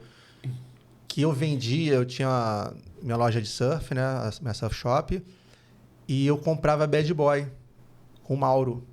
Exatamente, o Mauro. E no Mauro, ele vendia tuas pranchas supers. É isso. Era um cara que me ajudava muito, assim. Me ajudou muito. E era um cara muito bacana, adorava meu trabalho. Mas aí logo em sequência, cara, a gente tem a etapa no Japão, aí eu me reconecto no Japão, eu consigo patrocínio de roupa de borracha no Japão. By Arms? Não, a gente era Ocean Kids, eu e Daniel Rocha, a gente vai... quando eu retorno ao Japão, eu vou com o Daniel é a equipe Headley, tem um cara para pegar ele no aeroporto. Isso já era uma facilidade ostentação, tremenda. Né? Ostentação geral. Eu pego a carona com o Daniel, a gente fica junto, eu me dou bem no campeonato. O Daniel, se eu não me engano, fica em quinto, eu fico em terceiro. Enfim, o negócio vai fluindo, cara. Aí eu entro para a equipe de pé de pato da Austrália, da Manta. Blade. Ao mesmo tempo eu entro para Backdoor. Isso aí. E pro mesmo tempo eu entro para Bausch & Lomb, que é os óculos da Killer Loop. Então assim, eu tô tranquilo, não tô milionário, não tô rico, mas poxa, eu posso comer, comprei meu primeiro carro, tudo isso. Pode colocar a cabeça tranquila no... Estou trabalhando, sempre tentando fazer o melhor para os meus patrocinadores. E aí, cara, primeiro ano do circuito mundial, eu fico em quinto. Fico em quinto 95. lugar. 95. E aí, a partir daí, cara, eu fiquei até no ano 2000 no circuito mundial. Enchi o saco. Mimimi. Enchi o saco pelo fato de viajar muito, cara. Era muito difícil tudo. Mas muito prazeroso também. Tá? Cara, mas você cria credibilidade, você vira uma pessoa com credibilidade, você adquire uma cultura do mundo e esse seu retorno, você abandona o circuito mundial, esse teu retorno para o Brasil te abre as portas para muitas outras coisas. Na verdade, assim, ao longo desse tempo todo que eu fiquei no circuito mundial, aprendi muita coisa. Aprendi a malhar muito, desde sempre. Fazer musculação era uma coisa que eu sempre odiei. Até hoje eu odeio, mas até hoje eu faço. Graças ao cara que está comigo, que é o Anderson. Que é um logística cara de viagem, Caxias. Logística de viagem, cara. Saber o valor de dinheiro tem que levar. Total. Isso tudo eu fiz sempre. O prazo de antecedência que você tem que emitir uma passagem. Total. Isso tudo sempre eu que fiz, cara. Chegar no destino de manhã ou de noite. Trocar bilhete. Fazer tudo, cara. Tudo. Ter o cartão, não dever ao banco, fazer todo esse trâmite. É uma faculdade de vida que eu falo para os meus filhos, sabe? O inglês foi entalado a garganta abaixo em mim. Mas é uma coisa assim também que eu fico muito feliz de hoje em dia poder sentar e entender tudo que a pessoa está falando em inglês e poder me comunicar. Até me policio mais e mais hoje em dia, até pelo fato de eu estar envolvido no circuito mundial e ter que falar inglês às vezes. Quase sempre você tem que falar inglês hoje em dia, né? Então, assim, a faculdade de vida geral, esses anos, sabe, de circuito mundial. Viajar sozinho não é fácil. Nessa época, eu e Guilherme, a gente fazia muita viagem sozinho, não juntos, sozinhos mesmo. A gente ficava muito junto nos eventos, mas ele vinha da Califa, ele vinha de um canto, eu vinha do outro. Você dividiu o quarto? Você chegaram a dividir quarto? Já, várias vezes a gente dividiu o quarto, várias vezes a gente dividiu coisas de vida. O Guilherme é um cara muito focado, diferente de mim, muito diferente. Eu sou um cara que gosto de não perder nenhuma oportunidade, vamos dizer assim. Se eu estou num lugar e você me chamar para ir no Cristo, eu vou. Talvez se o Guilherme tiver, ele não vai porque ele quer ganhar o campeonato amanhã. Então, sabe assim, a diferença era essa, mas de boazaça, porque o Guilherme sempre foi um cara muito agilizado. E a gente botava pilha nos outros caras também na época, entendeu? Para se agilizar. Tanto que o Daniel e o Jefferson Anucci sempre acompanharam a gente, que são dois caras que foram muito agilizados também. Eu lembro. Mas em certos momentos eles não se agilizavam e perdiam algumas etapas. E perdia mesmo, cara. Pelo fato de você não conseguir um visto, pelo fato de você não conseguir pegar o dinheiro com o cara, pagar, comprar dólar. Hoje em dia é tudo muito mais fácil. Isso, eu lembro que tinha que pagar membership. Às vezes tu não pagava o membership e perdia sua posição no ranking, tinha que entrar nas triagens. E no circuito tem vários momentos memoráveis, assim. Eu lembro a tua vitória no Japão. Eu venci um evento contra o Guilherme numa final e vencendo bem, entendeu? Momentos maravilhosos, pipeline gigante, eu e Mike, um do lado do outro para descer uma onda, sabe? Ter esse relacionamento com o Kainoa, que a gente falou no começo, com o Mike, vivenciar Sanlu, com altas ondas, Ilhas Reunião. Voltou, você sabe que voltou? Voltou. Vi umas imagens essa semana. E ter esse contato com a Austrália melhor também, né? Ter o Dave Bala como um dos melhores amigos, poder bater no peito e falar que o cara é meu brother, entendeu? Ter toda aquela galera da Austrália. Também as decepções, né? De perder amigos, né? Perder o Brett, que era meu amigaço australiano que morava no Japão em acidente de carro. Eu tive várias perdas de acidente de carro, cara, na real, ao longo da minha vida. Mas é isso, a vida é essa, entendeu? E isso me fortaleceu muito, muito. E eu tava num momento, tava querendo dar um tempo. E em 2000, eu perdi esse patrocínio da Supers. Na verdade, eles terminaram com o business.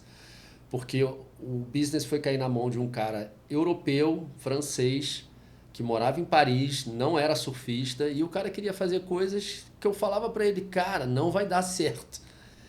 E ele fez investimentos, assim, não investimentos em, torrar dinheiro com nada, não, porque essa torrada de dinheiro, vamos dizer assim, né, comigo ou com a marca em si, era nada para a empresa. Eles brincaram, venderam, de repente trocaram moeda ali, mas o cara torrava dinheiro em coisas mirabolantes de matéria-prima. O cara construía maquinário para fazer uma prancha tipo caneta Bic, entendeu? Então não deu certo. Eu falei, cara, é muita grana para você investir num negócio desse. Aí o cara falou, pô, aí você já tá de brincadeira. Mas aí tinha um cara que queria trabalhar nessa fábrica a qualquer custo, inclusive de faxineiro. Não, você tá contando a história da Pride? Da Pride. Tinha o meu shaper, que era o Emanol, que ele estava ali observando toda essa coisa da fabricação da prancha. Porque, na verdade, a matéria-prima que eles produziram no Brasil, chegou um certo momento que a própria empresa falou, cara, isso é muito frágil para a gente fazer uma prancha de bodyboard. A gente tem coisas na China tão boas ou melhores e mais baratas que a gente não consegue chegar nesse preço. E a gente vai tentar uma coisa inovadora. Foi aí o fato do cara ter gastado dinheiro à toa. Dele querer inventar um bloco que seria o bloco mirabolante da vida, da história. Então, quando eu falo que eu tenho muito conhecimento com prancha, de material... Você tem? Eu tenho, cara. Sabe? Eu não sei todas as nomenclaturas e tal, mas eu sei o que vai dar certo e o que não vai dar certo. Design, inclusive composições, enfim. Não ia dar certo e não deu. E aí a gente perde a Super nesse ano de 2000. E é exatamente no ano que o circuito da Joby está querendo fazer uma transformação do Mike ser contra eventos que, ao meu ver, tem que continuar. E eu falei, cara, eu tô cansado disso, sabe? As minhas brigas internamente com o circuito, com a organização foram homéricas, assim. Eu sempre fui o representante dos atletas, eu sempre batalhei por eles e eram brigas... E você tinha atletas que não pensavam como você? Na verdade, os brasileiros não, mas os gringos não. A maioria sim pensava comigo, mas a gente tinha os havaianos, né, cara? Que todo mundo olhava mais os havaianos do cultura que os diferente, europeus. Cara. É difícil unir todo mundo embaixo do mesmo guarda-chuva. São pessoas com culturas diferentes, vivências diferentes. Tiveram algumas coisas assim que eu não consegui acreditar que passou pela nossa frente, sabe? No momento, ali em 98, a gente teve a oportunidade do nosso circuito ser vendido, cara, para a Liga de Rugby lá da Austrália. E todos iriam ganhar uma grana fixa por ano para viver. Papo de $50 mil anuais, entendeu? E todo mundo ia poder fazer todas as viagens e o Mike foi um cara que falou, não, isso não vai rolar. Isso foi uma coisa bizarra. Eu lembro disso na época. Acho que se eu contar, acho que eu nunca contei isso, mas... Isso chegou para mim na época. As pessoas novas vão ouvir isso e vão falar, como assim, cara? Mas quem é que ganha $50 mil hoje anuais no bodyboard? Queria ver quem ganha. Eu sei quem ganhava na época. Ganhava mais. Mas e hoje? Ganha? Eu não sei, cara. Não sei. Eu vejo assim, os bodyboards hoje tops se virando para pagar a conta de casa. O cara que é casado com filho, entendeu? O cara tem que trabalhar muito, além de ser um bom competidor. Porque antigamente, cara, o que eu vejo, uma análise que eu tenho feito, não existia você ser dono de marca, né? Então a galera estava indo num processo de fazer nome, de ficar famoso e criar a própria marca. Hoje, a galera que tem a própria marca já está mais estabilizado já está vivendo de vender prancha. Mas o atleta patrocinado ainda está no processo. Eu discordo um pouquinho, tá, Alexandre? Assim, tem marcas que não são tão assim, não, eu acho, tá? É muito complicado esse lance a gente pode fazer um podcast especial sobre as marcas. Sobre as marcas, cara, porque isso é um terreno muito... É um abissal, isso aí, cara. Tem muita coisa pra gente falar.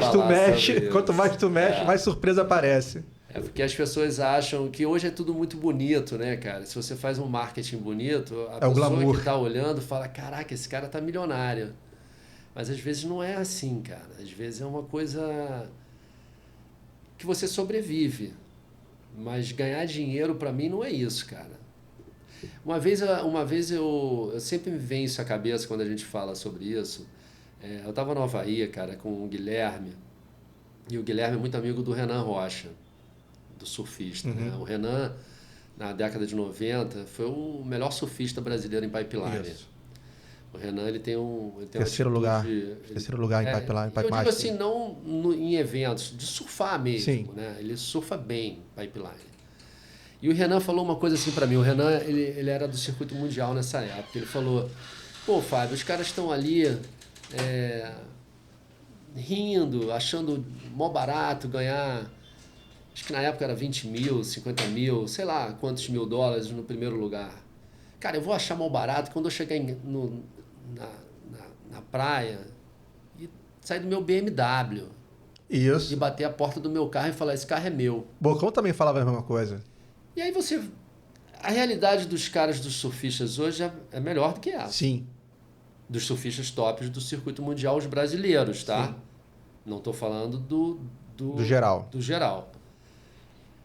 Mas aí você vê, cara, eu fiquei, na época eu fiquei, caraca, cara, esse cara é meio arrogante, mas assim, eu sempre gostei muito do Renan. Aí eu parei para pensar de noite, né? Naquele próprio dia eu falei, cara, esse cara tá certo.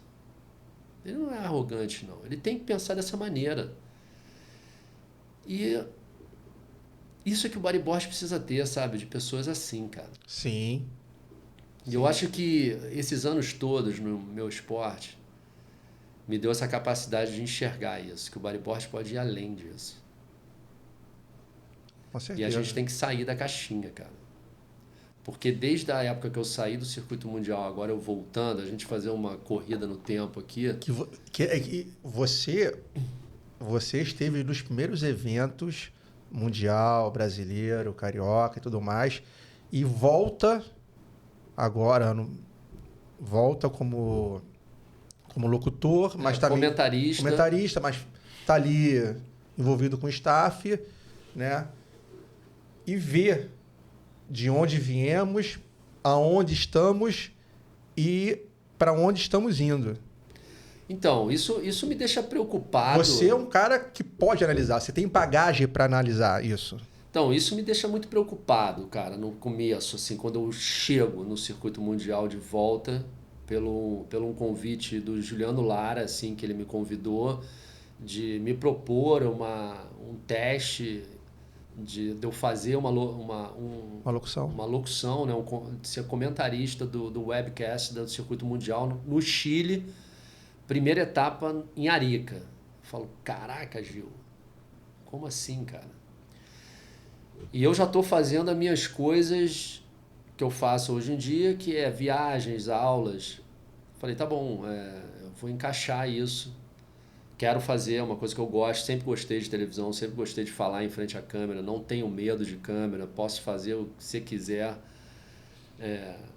Qualquer programa, eu já fiz... já estudei isso na Globosat, inclusive. Mas eu falo, vamos embora, Gil. Vou tentar encaixar na minha agenda. Cara, eu passo um mês internado no Chile em 3 eventos alucinantes, que é Arica, Iquique e Antofagasta, que eu já tinha ido em Antofagasta para filmar para o canal Off em 2013, com o Paulo Barcelos, para a gente filmar o Prancha Pé de Pato. Cara, foi demais, assim, mas quando eu entro e vejo aquele cenário de Iquique, de Arica, falo, caraca, cara. Porque ainda tá assim? E Arica é um lugar, é difícil você, né, falar sobre Arica se você nunca foi a Arica. É um foi lugar a primeira vez? Não foi a primeira vez, né? Você já tinha ido filmar com o Jaco. Sido a segunda vez que eu chego em Arica, mas é um ambiente hostil, né? Você não vê tanta gente no dia a dia, na praia. É uma onda muito perigosa, é uma onda muito radical.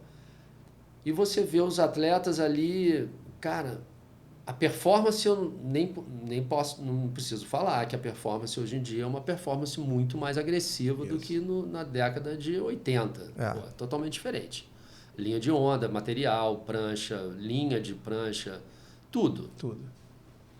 Tamanho só de onda. Só acho que os pé de patos não evoluíram nada. Tá? Zero evolução. Só um ponto, um parênteses.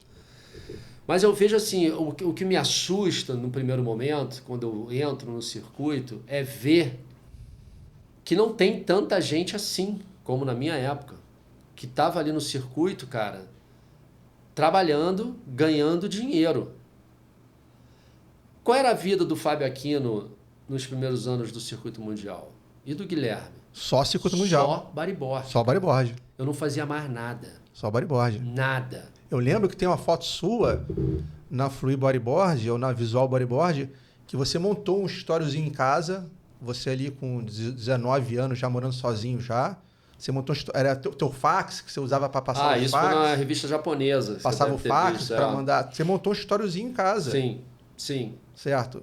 Tipo, a sua postura, com 19 anos você já tinha uma postura não, que hoje não tem. Eu sempre tive... Cara, é engraçado, assim, eu sempre gostei... Não é que eu gostei, mas eu sempre fiquei de olho nas pessoas mais velhas, né? Do que o cara fazer. Pô, o cara já dirige, eu quero dirigir. O cara não sei o quê, eu quero fazer, eu quero também.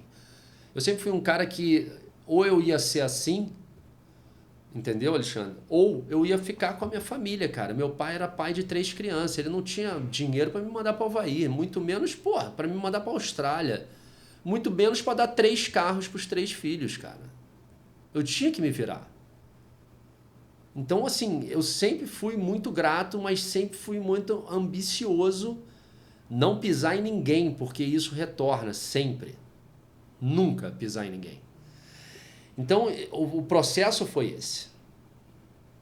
E aí, quando eu volto pro circuito e vejo essa galera, tipo, caraca, o cara que é campeão mundial tem que fazer Airbnb. O cara não pode ir para outra etapa porque ele tem que voltar para fazer a clínica dele. O cara tal não tá vindo para essa etapa porque ele só tem dinheiro para 2. E o cara tal é o cara do top 4. Não é o cara que tá tentando entrar no circuito, entendeu? Não é o cara da triagem. Aí você fala, pô, tu tá no evento, todos os caras são casados, mas estão dormindo juntos, porque a mulher não pode vir, porque eles têm que economizar, então o cara não tá num quarto só ele. E o cara que a gente tá falando são os tops. Então isso me assusta. Tipo, caraca, cara, tá igual ou pior do que era. Tá pior. Para os brasileiros tá pior. Isso é fato. Para os australianos nem tem australiano no Tour. A gente tem um, e mesmo assim o Liam Lucas ele veio porque é um moleque e tá a fim de vivenciar isso. Então assim, me assustou.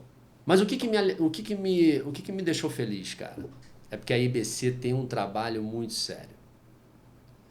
Os caras da IBC do Chile, cara, eles viram o que eu vejo no bodyboard hoje. O bodyboard tem que ser alegre, having fun.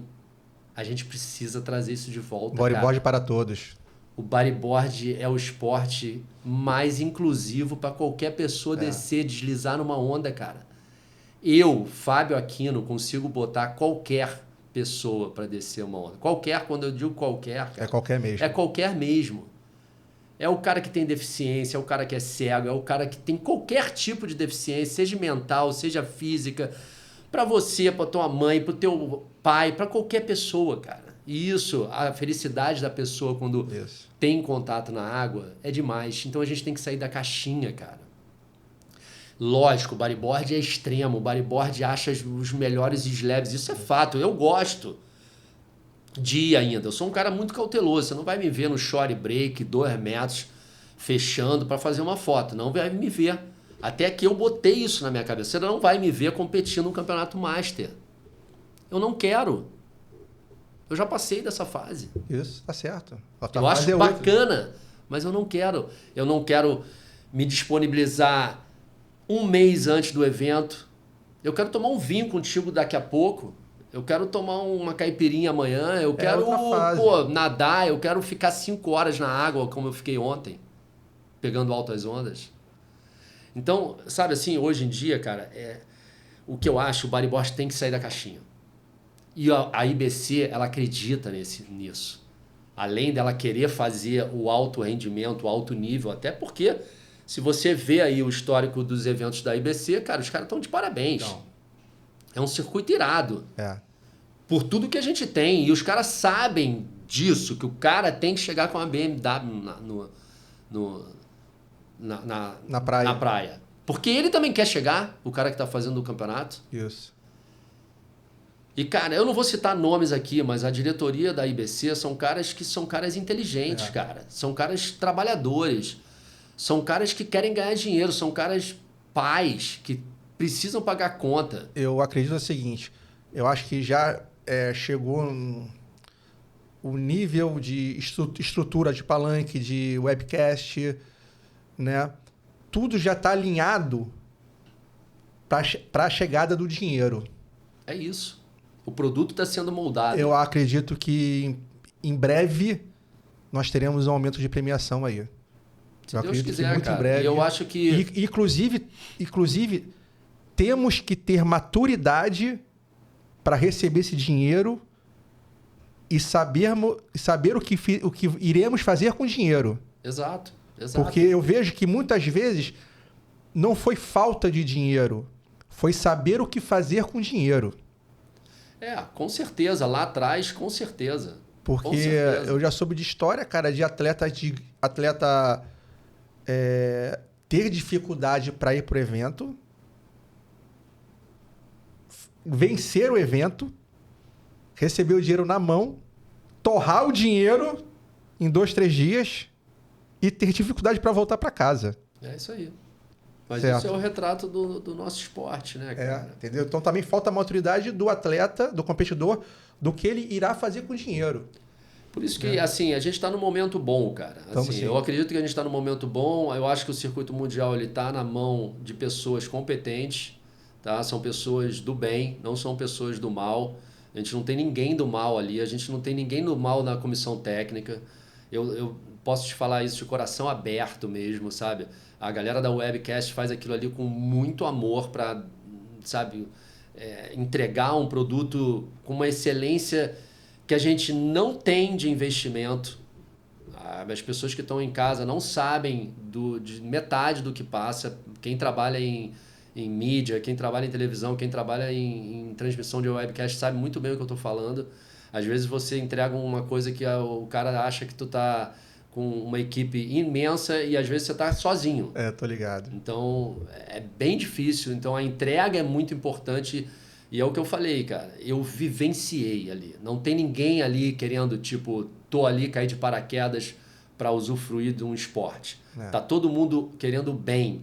E na verdade, cara, essa galera do Chile, cara, da galera ali de Antofagasta, eles fizeram uma transformação que é uma coisa bizarra. É digno de você replicar aquilo ali nos outros países e é exatamente o que a IBC está tentando fazer. Uhum. Você vê que o Campeonato de Maldivas teve uma entrega social muito grande. A Itacoatiara Pro tem essa entrega. O Campeonato do Arrini da Neymara tem essa entrega. Então, assim, é o que na França também teve. Então, em Maldivas, como eu falei, sempre teve.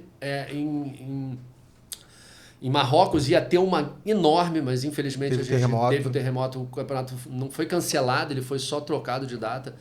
Então, assim, eu fiquei feliz de vivenciar isso, sabe? Ao mesmo tempo que eu fiquei tenso de não poder seguir, porque se os caras me fazem um convite de seguir o circuito inteiro, eu não vou conseguir, porque eu tô com outras coisas hoje em dia, então... E o moleque que está em casa vendo, ele já pode voltar a sonhar a um dia estar ali. Pode voltar, porque isso é que eu te falo, tem um trabalho sério. É igual você feito. Teve o sonho lá quando você era mirim, né? É isso. Aí hoje você está aqui. E que bom que tem isso, né? Tem essa oportunidade dos caras quererem fazer isso, entendeu? Porque a gente precisa de novos adeptos, cara. A gente precisa de criança nova, a gente precisa de gente nova no esporte. E é como você falou, é para todos. E quando tu era moleque lá, que você pensou assim, eu acho que esse esporte aí dá para mim, acho que eu posso viver desse esporte, ter a minha dignidade. Hoje aí, com mais de 50 anos, tu imaginava que você ia estar aqui, essa revolução de internet, podcast, piscina de onda. Se eu pensasse lá atrás... Inclusive, né? você competiu na piscina de onda no Japão, né? Nos anos 90, naquela tecnologia. Que era uma boa tecnologia, né? Tinha até tubo aquela piscina. E hoje você está aí no projeto da Surfland. E como é que você vê hoje em dia aí os sonhos de criança amadurecendo hoje em dia? Com muita, vou te falar, naturalidade, pé no chão, sempre querendo aprender. Eu não sei de nada ainda. Eu digo para as pessoas que vêm até mim e falam, mas você é você. Eu falei, cara, eu não sou ninguém. O mar sempre muda, a onda sempre muda. Continuo aprendendo, continuo tentando fazer novidades em prancha, novidade em shapes. Graças a Deus eu tenho esse meu relacionamento muito, vamos dizer, profissional com a Gênesis, que me deixa uma abertura tremenda para eu experimentar o que eu quiser em termos de design, e ter também a galera da fábrica muito profissional comigo, de conseguir fazer sempre tudo que eu quero. Então, eu estou tentando levar isso hoje, né, todo esse meu aprendizado, cara, para pessoas. Então, através da minha oficina, que eu não gosto de chamar de escola, que não é escola, é uma oficina, Fábio Aquino, que é levar o bodyboard para todo mundo. E agora eu estou com essa oportunidade de levar, desenvolver essa oficina dentro da Surfland, que é o parque lá de Garopaba, que vai abrir agora dia 17 de novembro, e que vai ser animal, cara. Que a onda da piscina é muito boa para o bodyboard, muito boa. A Wave Garden, ela tem uma sei lá, cara, tem uma onda especial pra gente.